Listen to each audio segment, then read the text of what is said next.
Hello बच्चों, मैं हूं मोनिका यादव और आज मैं बात करने वाली हूं 12th क्लास के जीव विज्ञान विषय के तीसरे चैप्टर मानव जनन के तीसरे भाग युग्मक जनन के बारे में। तो आओ बच्चों शुरू करते हैं कि युग्मक जनन क्या होता है। बच्चों, युग्मकों के बनने की जो प्रक्रिया होती है वही युग्मक जनन कहलाती है। देखो, प्राथमिक लैंगिक अंग बताओ बच्चों। जो पुरुष होता है उसके अंदर क्या, पुरुषों में वर्षण, ठीक है, और स्त्रियों में अंडाशय। युग्मक जनन विधि द्वारा क्रमशः नर युग्मक यानी कि शुक्राणु और मादा युग्मक यानी कि अंडाणु उत्पन्न करते हैं। क्या बताया जा रहा है बच्चों कि प्राथमिक लैंगिक अंग पुरुषों में क्या होते हैं। पुरुषों में प्राथमिक लैंगिक अंग क्या होता है बताओ। हमने पढ़ लिया है ना इससे पहले, पुरुष जनन तंत्र को हमने पढ़ा था, उसमें हमने बात करी थी कि जो पुरुषों में प्राथमिक लैंगिक अंग होता है वो क्या होता है बच्चों, वर्षण होता है, ठीक है ना। तो क्या बताया जा रहा है कि जो पुरुषों में वर्षण है उसमें किसका निर्माण होगा बच्चों, नर युग्मक का निर्माण होगा। नर युग्मक क्या होता है, शुक्राणु, ठीक है। तो वर्षण में नर युग्मक का निर्माण होगा यानी कि शुक्राणु का निर्माण होगा, ठीक है बच्चों। और क्या बताया जा रहा है कि जो स्त्री होती है, मादा होती है, उसके अंदर प्राथमिक लैंगिक अंग क्या होता है बताओ। जो स्त्री होती है उसका प्राथमिक लैंगिक अंग होता है बच्चों क्या, अंडाशय, ठीक है। तो अंडाशय में क्या बनेंगे, अंडाणु बनेंगे, ठीक है। तो अंडाशय में अंडाणु बनने की प्रक्रिया को क्या कहते हैं, युग्मक जनन, ठीक है। तो ये कैसे बनते हैं, तो इस प्रक्रिया को, इस क्रिया को क्या कहते हैं बच्चों, युग्मक जनन कहते हैं, ठीक है ना। तो ये जो बनते हैं ये कौन सी विधि के द्वारा बनते हैं, युग्मक जनन की विधि के द्वारा बनते हैं। यानी कि जो मादा होती है उसमें अंडाणु बनेगा और जो नर होता है उसमें क्या बनेगा बच्चों, शुक्राणु बनेगा, ठीक है। तो मादा में अंडाणु और नर में शुक्राणु बनने की जो प्रक्रिया है वही क्या कहलाती है बच्चों, युग्मक जनन कहलाती है, ठीक है। आगे देखते हैं। युग्मक जनन की प्रक्रिया के द्वारा नर युग्मक शुक्राणु का निर्माण। क्या बताया जा रहा है कि ये जो युग्मक जनन की जो प्रक्रिया है इसके द्वारा नर युग्मक शुक्राणु कैसे बनता है वो हम पढ़ेंगे, ठीक है। और इसके बाद क्या पढ़ेंगे कि कैसे अंडाणु का निर्माण होता है। तो पहले किसकी बात करेंगे, नर युग्मक की बात करेंगे, शुक्राणु कैसे बनता है, ठीक है बच्चों। देखो, अपरिपक्व नर जन्म कोशिकाएं या फिर कहें कि स्पर्मेटोगोनिया शुक्र जनन या फिर स्पर्मेटोजेनेसिस द्वारा शुक्राणु उत्पन्न करती है। जो कब शुरू होता है बच्चों, जो किशोरावस्था के समय शुरू होती है। क्या बताया जा रहा है कि जो अपरिपक्व नर जन्म कोशिकाएं होती हैं या फिर जो स्पर्मेटोगोनिया कोशिकाएं होती हैं वो क्या करती हैं बच्चों, वो शुक्र जनन के द्वारा किसका निर्माण करती हैं, शुक्राणु का निर्माण करती हैं, ठीक है। और ये प्रक्रिया कब शुरू होती है बच्चों, ये प्रक्रिया किशोरावस्था में शुरू होती है, ठीक है। तो इसमें हमने क्या देखा कि जो नर जन्म कोशिकाएं होती हैं वो किसका, जो स्पर्मेटोगोनिया सेल्स होती हैं वो किसका निर्माण करती हैं, वो शुक्राणुओं का निर्माण करते हैं। और ये कब शुरू होता है, ये किशोरावस्था में शुरू होता है, ठीक है बच्चों। फिर आगे देखते हैं। शुक्रजनक नलिकाओं की भीतरी भित्ति में उपस्थित शुक्राणु जन या फिर कहें कि स्पर्मेटोगोनिया समसूत्री विभाजन के द्वारा संख्या में वृद्धि करती है। पहले क्या बताया जा रहा है कि ये जो शुक्रजनक नलिकाएं हैं ये क्या करते हैं, इनके भीतरी, इसकी जो भीतरी भित्ति होती है उसमें क्या होती है बच्चों, शुक्राणुजन या फिर स्पर्मेटोगोनिया सेल्स होती हैं, ठीक है। वो क्या करती हैं, वो समसूत्री विभाजन करती हैं बच्चों, ठीक है। और समसूत्री विभाजन के द्वारा अपनी संख्या में वृद्धि करती हैं, ठीक है। समसूत्री विभाजन कर करके क्या कर लेती हैं, अपनी संख्या बढ़ा लेती हैं, ठीक है बच्चों। फिर क्या बताया जा रहा है, प्रत्येक शुक्राणुजन द्विगुणित होता है, ठीक है। क्या बताया जा रहा है बच्चों कि वो द्विगुणित होता है। तो उसमें क्रोमोसोम्स कितने होंगे बच्चों, तो इसमें क्रोमोसोम्स की जो संख्या है क्या होगी, 46, ठीक है ना। कितने गुणसूत्र होंगे, 46। कितने क्रोमोसोम होंगे बच्चों, 46 क्रोमोसोम होंगे। क्या है, ये जो शुक्रजनन कोशिकाएं हैं, ये जो शुक्राणुजन है ये क्या करते हैं बच्चों, ये द्विगुणित होते हैं, ठीक है ना। तो इनमें क्रोमोसोम्स की संख्या कितनी होगी, 46 होगी, ठीक है बच्चों। फिर देखो, ये जो डायग्राम है इसमें क्या दिखाया गया है, देखो बात करते हैं। तो देखो बच्चों, ये जो कोशिकाएं हैं ये कोशिकाएं होती हैं लीडिंग कोशिकाएं, ठीक है। ये जो कोशिकाएं होती हैं लीडिंग कोशिकाएं होती हैं और इनका काम क्या होता है, जो एंड्रोजन्स होते हैं उनका श्रावण करना और उनका संश्लेषण करना इनका काम होता है, ठीक है बच्चों। फिर अभी जिनकी हम बात कर रहे थे ये वो कोशिकाएं हैं क्या, शुक्राणुजन, ठीक है। अब ये शुक्राणुजन है, यही क्या करती हैं, यही समसूत्री विभाजन करती हैं और अपनी संख्या में वृद्धि करती हैं। ठीक है बच्चों, फिर देखो अब अंदर जो कोशिकाएं दिखाई गई हैं वो कौन सी कोशिकाएं हैं, सर्टोली कोशिकाएं हैं। ठीक है बच्चों, जो सर्टोली कोशिकाएं होती हैं वो क्या काम आती हैं, जो सर्टोली कोशिकाएं होती है बच्चों वो क्या करती हैं, शुक्राणुजन को बोले या फिर स्पर्मेटोगोनिया को, क्या स्पर्मेटोगोनिया को पोषण प्रदान करने का काम करती हैं। ठीक है बच्चों, फिर उसके बाद में क्या होगा, जैसे जैसे ये विभाजन करेगी फिर क्या बनेगा बच्चों, प्राथमिक शुक्राणु कोशिका बनेगी। ठीक है, और फिर उसमें विभाजन होंगे जिससे क्या बनेगा बच्चों, जिससे द्वितीय शुक्राणु कोशिका बनेगी। ठीक है ना, विभाजन कौन से होंगे बच्चों, अर्धसूत्री विभाजन होंगे। फिर क्या होगा, प्राथमिक शुक्राणु कोशिका है, फिर अर्धसूत्री विभाजन करेगी जिससे क्या बनेगा बच्चों, द्वितीय शुक्राणु कोशिका बनेगी। ठीक है, उसके बाद में क्या होगा बच्चों, शुक्राणु पर्वों का या फिर शुक्राणु परसों का निर्माण होगा। क्या बताया जा रहा है कि जो द्वितीय शुक्राणु कोशिका है उसमें विभाजन होगा और वो किसका निर्माण करेगी, वो शुक्राणु पूर्व या परसों का निर्माण करेगी। तो बच्चों ये जो संरचना है ये क्या कहलाती है, ये शुक्राणु परसों या शुक्राणु पूर्व कहलाता है। ठीक है, अब क्या होगा, ये जो शुक्राणु पूर्व है ये क्या करता है बच्चों, ये रूपांतरित होता है। ठीक है, और रूपांतरण करके क्या बनाता है, शुक्राणु का निर्माण करता है। ठीक है बच्चों, अब ये क्या है, ये जो शुक्राणु है ये किसमें बच्चों, शुक्राणु है, ये कौन सी कोशिका है, सर्टोली कोशिका का, इसका जो सर है, इसका जो शीर्ष भाग है ये क्या है बच्चों, सर्टोली कोशिका में धसा हुआ है। ठीक है बच्चों, फिर आगे देखते हैं, कुछ शुक्राणुजनों में क्या बताया जा रहा है, कुछ शुक्राणुजनों में समय समय पर अर्धसूत्री विभाजन होता है। देखो बच्चों ध्यान देने वाली बात है, क्या कहा जा रहा है, कुछ शुक्राणुजनों में, सभी में नहीं, कुछ में। ठीक है ना, कुछ शुक्राणुजनों में समय समय पर क्या होता है बच्चों, अर्धसूत्री विभाजन होता है। ठीक है, जिनको प्राथमिक शुक्राणु कोशिकाएं कहते हैं। ठीक है ना, अब क्या बन गए हैं, प्राइमरी स्पर्मेटोसाइट्स बन गए हैं बच्चों। ठीक है, क्या हुआ, जो शुक्राणुजन थे उन्होंने क्या किया, अर्धसूत्री विभाजन किया है, जिससे क्या बन रहे बच्चों, जिससे बन रहे प्राथमिक शुक्राणु कोशिकाएं बन रही हैं। ठीक है, फिर क्या होता है, देखो एक प्राथमिक शुक्राणु कोशिका प्रथम अर्धसूत्री विभाजन को पूरा करते हुए समान अगुणित कोशिकाओं की रचना करते हैं, जिन्हें क्या कहते हैं, जिन्हें द्वितीय शुक्राणु कोशिकाएं कहा जाता है। क्या बताया जा रहा है बच्चों कि ये जो प्राथमिक शुक्राणु कोशिका है ये क्या करेगी, ये प्रथम अर्धसूत्री विभाजन करेगी। ठीक है, जिसके परिणाम स्वरूप क्या होगा, क्या होगा जब ये विभाजन होगा, तो क्या बताया जा रहा है कि ये जैसे ये अर्धसूत्री विभाजन पूरा होता है तो क्या बनता है बच्चों, दो समान अगुणित कोशिकाएं बनती हैं, दो समान अगुणित कोशिकाएं बनती हैं। ठीक है बच्चों, जिन्हें क्या कहते हैं, जिन्हें द्वितीय शुक्राणु कोशिकाएं कहते हैं। ठीक है बच्चों, देखो इधर क्या बताया जा रहा है, ये है शुक्राणुजन कोशिका।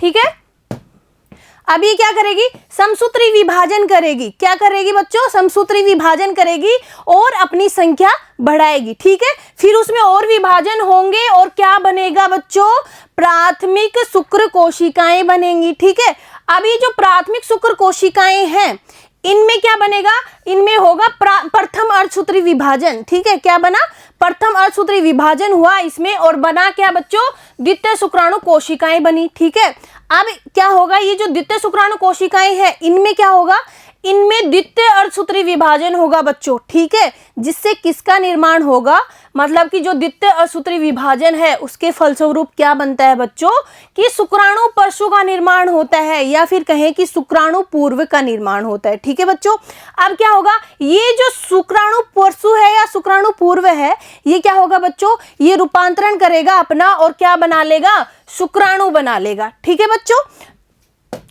देखो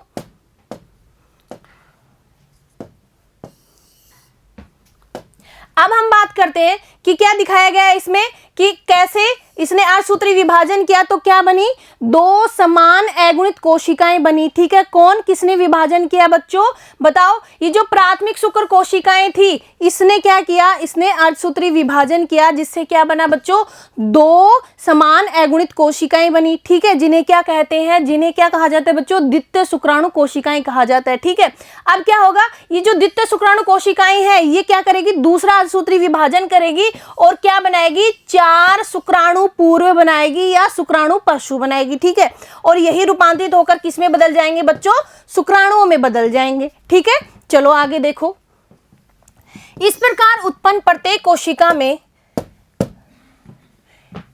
में गुणसूत्र कितने होंगे बच्चों? 23। ठीक है, तो जो कोशिकाएं बन रही हैं उनमें कितने गुणसूत्र हो गए? उसमें 23 गुणसूत्र हो गए। ठीक है, अब क्या कहा है, जो द्वितीय शुक्राणु कोशिकाएं हैं, यहाँ पे किसकी बात हो रही थी? ऊपर द्वितीय शुक्राणु कोशिकाओं में जो गुणसूत्र है वो कितने हैं? 23 है। ठीक है, अब क्या बताया जा रहा है कि द्वितीय शुक्राणु कोशिकाएं या फिर कहें कि सेकेंडरी स्पर्मेटोसाइट्स दूसरे अर्धसूत्री विभाजन से गुजरते हुए क्या बच्चों?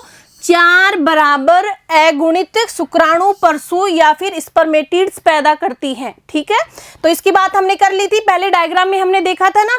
ठीक है, फिर शुक्राणु परसुओं में गुणसूत्रों की संख्या कितनी होगी, ये आपके लिए सवाल है। देखो बच्चों, हमने क्या बात करी है कि ये जो द्वितीय शुक्राणु कोशिकाएं होती हैं इनमें गुणसूत्र कितने होते हैं? 23 होते हैं। गुणसूत्रों का एक सेट होता है। ठीक है, अब इन्हीं से क्या इन्होंने अर्धसूत्री विभाजन किया। ठीक है, और क्या बनाए बच्चों? 4 बराबर शुक्राणु परसू बनाए हैं। ठीक है, तो सवाल आपके लिए ये है कि ये जो शुक्राणु परसू बने हैं इनमें गुणसूत्रों की संख्या कितनी होगी? तो बच्चों इनमें भी गुणसूत्रों का सिर्फ एक ही सेट होगा, मतलब कि गुणसूत्रों की संख्या 23 ही होगी। ठीक है बच्चों, फिर आगे देखो, शुक्राणु परसू रूपांतरित होकर शुक्राणु बनाते हैं और इस प्रक्रिया को शुक्राणु जनन कहा जाता है।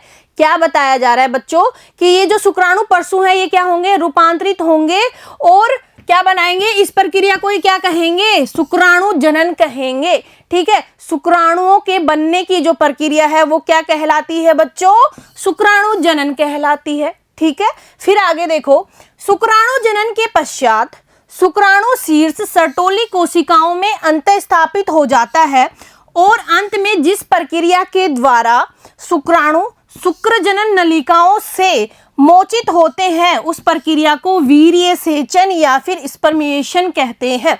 क्या बताया जा रहा है बच्चों कि ये जो शुक्राणु जनन के पश्चात क्या होता है, जो शुक्राणु का जो शीर्ष होता है ना वो किसमें बच्चों? सर्टोली कोशिकाओं में अंतःस्थापित होता है। कहाँ देखो, ये जो शीर्ष आप देख रहे हैं ये शुक्राणु है और ये कौन सी कोशिका है बच्चों? ये सर्टोली कोशिका है। ठीक है ना, कौन सी कोशिका है? ये जो कोशिका है ये सर्टोली कोशिका है और ये जो शुक्राणु है इसका जो शीर्ष है ये किसमें अंतःस्थापित है? सर्टोली कोशिका में स्थापित है। ठीक है, उसके बाद में क्या बताया जा रहा है कि अंत में जिस प्रक्रिया के द्वारा क्या किया जाता है, शुक्राणु है वो शुक्र जनन नलिकाओं से क्या होते हैं? रिलीज होते हैं, मोचित होते हैं। तो इस प्रक्रिया को क्या कहा जाता है? वीर्य सेचन या फिर कहें कि स्पर्मिएशन कहते हैं। ठीक है बच्चों, समझ में आ रहा है ना? तो चलो आगे देखते हैं। शुक्र जनन प्रक्रिया क्या बताया जा रहा है बच्चों? ये जो शुक्र जनन की जो प्रक्रिया है ये किशोरावस्था से होने लगती है। ठीक है, शुक्र जनन की जो प्रक्रिया है कब शुरू होती है बच्चों? किशोरावस्था से शुरू होती है। ठीक है बच्चों, फिर क्योंकि इस दौरान क्या होता है बच्चों? इस दौरान गोनेडोट्रोपिन रिलीजिंग हार्मोन में काफी वृद्धि हो जाती है। क्या बताया जा रहा है बच्चों कि ये जो शुक्र जनन की प्रक्रिया है वो कब? किशोरावस्था में शुरू हो जाती है। ठीक है, इस दौरान क्या होता है कि इस दौरान कौन सा हार्मोन बच्चों? गोनेडोट्रोपिन रिलीजिंग हार्मोन है, इसके श्रावण में क्या होने लग जाती है? वृद्धि होने लग जाती है। ठीक है बच्चों, और ये जो हार्मोन है ये क्या है बच्चों? हाइपोथैलिक हार्मोन है। ठीक है, और जो हाइपोथैलिक हार्मोन होते हैं वो कौन सी ग्रंथि पर? वो पीयूष ग्रंथि पर काम करते हैं। ठीक है बच्चों, फिर आगे देखो, गोनेडोट्रोपिन रिलीजिंग हार्मोन के स्तर में वृद्धि के कारण ये किस पे बच्चों? अग्र पीयूष ग्रंथि पर कार्य करता है। और फिर क्या करता है बच्चों? 2 गोनेडोट्रोपिन हार्मोन, पहला कौन सा बच्चों? एलएच हार्मोन या फिर कहें कि ल्यूटिनाइजिंग हार्मोन या फिर कहें पित्तपिंडकर हार्मोन। ठीक है, क्या करता है कि ये जो गोनेडोट्रोपिन है ये क्या करता है बच्चों? पहले तो एलएच हार्मोन, ठीक है ना, ल्यूटिनाइजिंग हार्मोन, और दूसरा कौन सा बच्चों? एफएसएच यानी कि फॉलिकल स्टिमुलेटिंग हार्मोन या फिर कहें पुट्टिकोद्दीपक हार्मोन का क्या श्रावण है वो क्या कर देता है बच्चों? बढ़ा देता है। ठीक है, उसके श्रावण को क्या कर देता है बच्चों? उद्दीपित कर देता है। ठीक है ना, फिर देखो इनसे क्या होता है? एलएच है, जो एलएच हार्मोन है, ल्यूटिनाइजिंग हार्मोन है, वो क्या करता है? वो लीडिंग कोशिकाओं पर कार्य करता है। ठीक है बच्चों, और हमने ये पढ़ लिया है कि जो लीडिंग कोशिकाएं होती है वो क्या करती हैं, वो एंड्रोजन्स का स्रावण एवं संश्लेषण करती हैं। ठीक है, तो ये LH क्या करेगा, ये लीडिंग कोशिका पे काम करेगा। ठीक है, फिर क्या होगा, और एंड्रोजन्स के संश्लेषण और श्रावण को उद्दीपित करता है। ठीक है, ये क्या है, LH हार्मोन लीडिंग कोशिकाओं पे काम करेगा, जिससे क्या बढ़ जाएगा बच्चों, जिससे एंड्रोजन्स का संश्लेषण और श्रावण है वो क्या हो जाएगा, उद्दीपित हो जाएगा। ठीक है, फिर देखो इसके बदले में एंड्रोजन शुक्राणु जनन की प्रक्रिया को उद्दीपित करता है। ठीक है, इसके बदले में क्या होता है, ये जो एंड्रोजन्स होते हैं ये क्या बच्चों, शुक्राणु जनन की जो प्रक्रिया है, शुक्राणु के बनने की जो प्रक्रिया है उसको बढ़ा देगा। ठीक है, अब बात आती है FSH हार्मोन। ठीक है, ये क्या करता है, FSH हार्मोन है ये कौन सी पे, ये सर्टोली कोशिका पर कार्य करता है बच्चों। ठीक है, और कुछ घटकों के श्रावण को उद्दीपित करता है, जो क्या करते हैं बच्चों, शुक्राणु जनन की प्रक्रिया में सहायता करते हैं। ठीक है बच्चों, अब हम बात करते हैं किसकी, शुक्राणु की संरचना की। चलो देखो शुक्राणु की संरचना। बच्चों शुक्राणु की संरचना है वो क्या है, सूक्ष्मदर्शी संरचना है, जिसमें क्या क्या होता है, एक तो शीर्ष होता है जिसे हेड भी बोलते हैं। ठीक है, और गिरवा होती है, एक मध्य खंड होता है और एक पूंछ बनी होती है। क्या बताया जा रहा है कि ये जो शुक्राणु होता है इसके भाग बताए जा रहे हैं। जो ऊपर का भाग होता है वो कहलाता है शीर्ष। ठीक है, फिर गिरवा और बीच में होता है मध्य खंड और एक पूंछ होती है शुक्राणु के अंदर। ठीक है बच्चों, फिर एक प्लाज्मा झिल्ली शुक्राणु की पूरी काया को आवर्त किए रहती है। ठीक है, और क्या होता है, एक प्लाज्मा झिल्ली होती है जो क्या करती है बच्चों, जो शुक्राणु की पूरी काया को ढके रहती है, आवर्त किए रहती है। ठीक है बच्चों, फिर शुक्राणु के शीर्ष में एक क्या होता है, दीर्घकृत अगुणित केंद्रक होता है। ठीक है बच्चों, क्या बताया जा रहा है कि जो शुक्राणु का जो शीर्ष भाग होता है उसमें क्या होता है बच्चों, उसमें दीर्घकृत अगुणित केंद्रक होता है। ठीक है बच्चों, इसको हम डायग्राम से देखते हैं। बच्चों ये जो डायग्राम है ये किसका है, ये शुक्राणु का डायग्राम है। ठीक है, चलो देखो। तो बच्चों ये जो हिस्सा है ये कहलाता है क्या, शीर्ष। ठीक है, और इसके नीचे ये जो हिस्सा है ये क्या कहलाता है बच्चों, गिरवा। ठीक है, उसके बाद हमने क्या बात करी थी, ये जो हिस्सा है इतना, ये क्या कहलाता है बच्चों, मध्य खंड। ठीक है ना, इतना जो हिस्सा है ये कहलाता है मध्य खंड। ठीक है, और ये हो गया नीचे पूंछ। ठीक है बच्चों, ये जो हिस्सा है ये क्या हो गया बच्चों, पूंछ। ठीक है, अब इसमें क्या बताया जा रहा है कि ये जो आगे का हिस्सा है शीर्ष। ठीक है, इसमें क्या होते हैं बच्चों, ये जो शीर्ष होता है इसमें आगे क्या होता है, अग्रपिंडक होता है। ठीक है ना बच्चों, इसमें क्या होते हैं, इसमें विशेष प्रकार के एंजाइम्स होते हैं जो अंडाणु के निषेचन में मदद करते हैं। ठीक है बच्चों, और हमने पढ़ लिया है कि इसके अंदर क्या होता है, केंद्रक युक्त गुणसूत्री पदार्थ। ठीक है ना, ये जो संरचना है ये क्या है, अगुणित केंद्रक है। ठीक है बच्चों, ये कहाँ है, ये शीर्ष भाग में है दोनों। ठीक है, शीर्ष से नीचे क्या आ गई, गिरवा। ठीक है, अब मध्य खंड में क्या होते हैं बच्चों, मध्य खंड में माइटोकॉन्ड्रिया होते हैं, सूत्र कणिका। ठीक है ना, और ये जो माइटोकॉन्ड्रिया है ये क्या करते हैं बच्चों, ये जो शुक्राणु है उसको तैरने में मदद करने के लिए, तैरने में क्या करते हैं, उसको ऊर्जा प्रदान करते हैं। ठीक है, वो ताकि वो गति कर सके, शुक्राणु है वो गति कर सके, उसके लिए जो ऊर्जा मिलती है वो कहाँ से आती है, माइटोकॉन्ड्रिया से आती है। ठीक है बच्चों, फिर ये जो संरचना है ये क्या होती है, पूंछ। ठीक है बच्चों, तो अब आगे बात करते हैं। इसका अग्र भाग एक टोपीनुमा संरचना। बताओ टोपीनुमा संरचना क्या होती है, कि आवर्त होता है जिसे क्या कहा जाता है बच्चों, अग्रपिंडक कहा जाता है। ठीक है, और हमने बात कर ली है कि ये जो अग्रपिंडक होता है इसमें क्या होते हैं बच्चों, इसमें एंजाइम्स भरे हुए होते हैं जो अंडाणु के निषेचन में मदद करते हैं। ठीक है बच्चों, इसके अलावा हमने एक बात और करी थी कि जो शुक्राणु होता है उसकी काया को क्या आवर्त किए रहता है बच्चों, एक प्लाज्मा झिल्ली शुक्राणु को पूरी तरह से आवर्त किए रहती है। ठीक है बच्चों, तो अब आगे देखते हैं। शुक्राणु के मध्य खंड में माइटोकॉन्ड्रिया होते हैं। ठीक है, जो शुक्राणु का मध्य खंड होता है उसमें माइटोकॉन्ड्रिया होते हैं। ठीक है बच्चों, जो पूंछ को गति प्रदान करने के लिए क्या करते हैं बच्चों, ऊर्जा उत्पन्न करते हैं, ठीक है ना, जिसके कारण शुक्राणु को निषेचन करने के लिए आवश्यक गतिशीलता प्रदान करना सुगम बनता है। तो क्या बात हो गई, ये क्या बताया जा रहा है कि जो शुक्राणु का मध्य खंड होता है उसमें माइटोकॉन्ड्रिया होते हैं, और माइटोकॉन्ड्रिया क्या करते हैं, शुक्राणु गति करता है, उसके लिए जो ऊर्जा मिलती है उसका कहाँ से मिलती है, उसको माइटोकॉन्ड्रिया से मिलती है, ठीक है बच्चों। और क्या बताया जा रहा है, मैथुन क्रिया के दौरान पुरुष 20 से 30 करोड़ शुक्राणु स्खलित करता है। क्या बताया जा रहा है कि जो बच्चों मैथुन की जो क्रिया होती है उस दौरान पुरुष के द्वारा कितने शुक्राणु बच्चों, 20 से 30 करोड़ शुक्राणु है वो क्या किए जाते हैं बच्चों, स्खलित किए जाते हैं, ठीक है। अब आगे हम बात करते हैं, सामान्य उर्वरता से लगभग 60% शुक्राणु निश्चित रूप से सामान्य आकार और आकृति वाले होने चाहिए। क्या बताया जा रहा है कि वो जो शुक्राणु है उनमें से क्या जो सामान्य उर्वरता रहे उसके लिए कितने, लगभग 60% शुक्राणु है वो कैसे होने चाहिए बच्चों, निश्चित आकार के होने चाहिए, निश्चित आकृति और आकार के होने चाहिए, ठीक है ना। और क्या बताया जा रहा है बच्चों, इनमें से भी कम से कम 40% आवश्यक रूप से सामान्य जनन क्षमता के लिए तीव्र गतिशीलता प्रदर्शित करते हैं, ठीक है। क्या बताया जा रहा है कि इनमें से जो 40% शुक्राणु होते हैं वो क्या बच्चों, सामान्य जनन क्षमता के लिए क्या करते हैं, तीव्र गतिशीलता प्रदर्शित करते हैं, ठीक है बच्चों। फिर आगे देखते हैं, शुक्रजनक नलिकाओं से मोचित शुक्राणु सहायक नलिकाओं द्वारा वाहित होते हैं, ठीक है बच्चों। और शुक्राणुओं की परिपक्वता एवं गतिशीलता के लिए अधिवर्षण, शुक्रवाहक, शुक्राशय तथा पुरस्थ ग्रंथियों का स्रावण भी आवश्यक है। पुरस्थ जो ग्रंथि होती है वो प्रोस्टेट ग्रंथि को ही बोलते हैं बच्चों, ठीक है ना। तो क्या बताया जा रहा है कि जो शुक्राणुओं की जो परिपक्वता होती है और उसकी जो गतिशीलता होती है वो किस पे बच्चों, उसके लिए क्या आवश्यक होता है, अधिवर्षण, शुक्रवाहक, शुक्राशय और जो पुरस्थ ग्रंथियों के द्वारा जो स्रावण होता है वो आवश्यक होता है, ठीक है बच्चों।